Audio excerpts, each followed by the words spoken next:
All right, let's jump right into this. Welcome to today's Explainer, where we're unpacking a massive event that recently sent absolute shockwaves through the Cardano DeFi gaming space, the BETFI exploit. Now, if you've been around the ecosystem for a minute, you know the deal. Security breaches can completely, utterly break a project, or they can become the ultimate stress test. Today, we're cutting through the noise. We're going to look at the hard data, the remarkably transparent communications coming straight from the BETFI team, and exactly how they're mapping out their road to recovery. It's honestly a fascinating real-time look at crisis management in Web3, so let's get into it. So, here's our roadmap for today. We'll start with the security breach itself, look at the immediate response, dive into how they are rebuilding the liquidity pool, cover the steps for securing the ecosystem, and finally, look at the unaffected platforms and the project's future. All right, let's start with part 1, the security breach. You know how it goes when an exploit drops, right? Those initial hours are just pure panic and confusion. For BETFI, the core vulnerability hit at the heart of things, a compromised main wallet. Bad actors basically got unauthorized access to the project's BETFI tokens and, no surprise here, immediately dumped them on the open market. This massive, sudden sell-off drained the liquidity pool incredibly fast, throwing the token's stability into a full-blown crisis. And I have to give them credit. The team was radically transparent about this. They straight up admitted the tokenomics had temporarily broken on what was, without a doubt, their most devastating day as a project. Moving on to part 2, the immediate response. I really believe a crisis is defined by how a team reacts when their backs are against the wall. In those dark hours right after the exploit, the team came out and stated definitively, BETFI is not going anywhere. And you know what?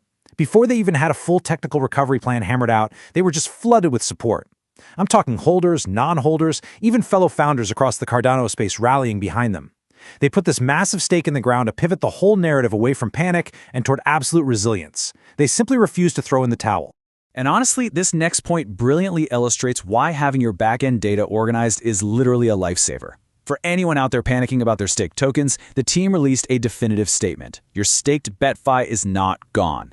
Because the team meticulously maintained all their staking records, the wallet data, usernames, balances, they know exactly who staked and exactly how much. Yes, the liquidity pool took a massive hit, but the actual ledger of who owns what, that remains 100% intact and secure. The team's immediate goal became getting that BETFI directly back into the hands of the holders. Which brings us to part 3, rebuilding the liquidity pool. Okay, so the user data is safe, but the financial mechanics still need some serious fixing. The team didn't waste any time. They partnered up with the experts over at BETFI and CSWAP to kick off a 2-step recovery plan. Step 1, they're completely yanking the current liquidity pool from CSWAP. This lets them safely extract whatever ADA and BETFI tokens were left in that compromised pool. Step 2, they're rebuilding that liquidity, but doing it in a much smarter way. By injecting fresh ADA back into the liquidity alongside BETFI tokens, they can recover a huge chunk of BETFI, which is then going to be redistributed straight back to the stakers. Now you might be wondering, where exactly does the fresh capital come from to rebuild a pool from scratch? Well, check out this massive number, 22,000 ADA.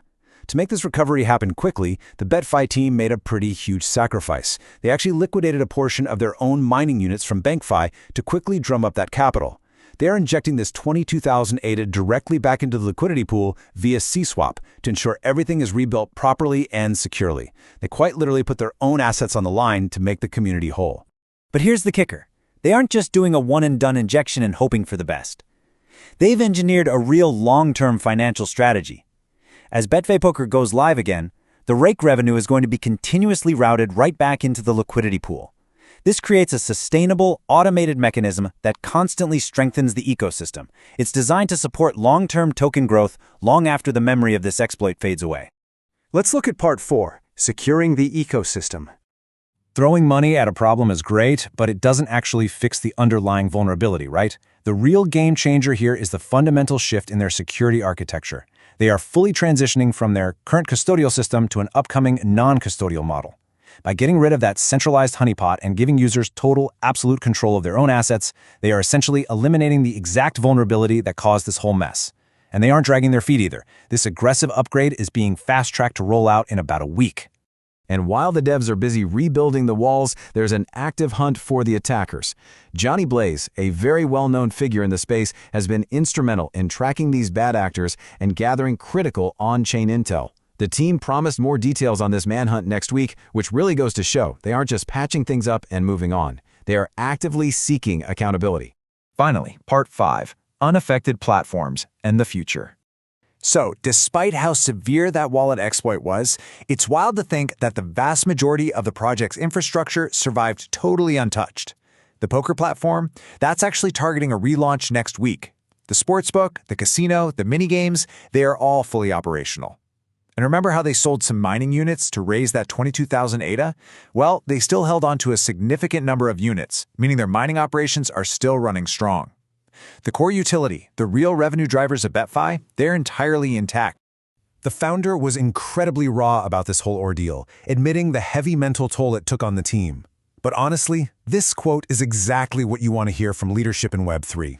I'd rather discover weaknesses now than later when we're much larger. This trial by fire didn't break them. If anything, it's made them more motivated than ever to make BETFI one of the strongest, most impenetrable gaming projects on the Cardano blockchain. They're taking a brutal lesson and using it to pour a titanium foundation. Which leaves us with this final, really crucial question to ponder. Is discovering fatal weaknesses early actually a blessing in disguise, and maybe the ultimate key to long-term survival in Web3? In a space as wild, experimental, and fast-moving as decentralized finance, maybe the projects that go on to dominate aren't the ones that never get hit. Maybe they're the ones that take a massive punch early on, adapt, decentralize their security, and come back exponentially stronger. Thank you so much for joining me for this explainer. Keep learning, stay curious, and I'll catch you next time.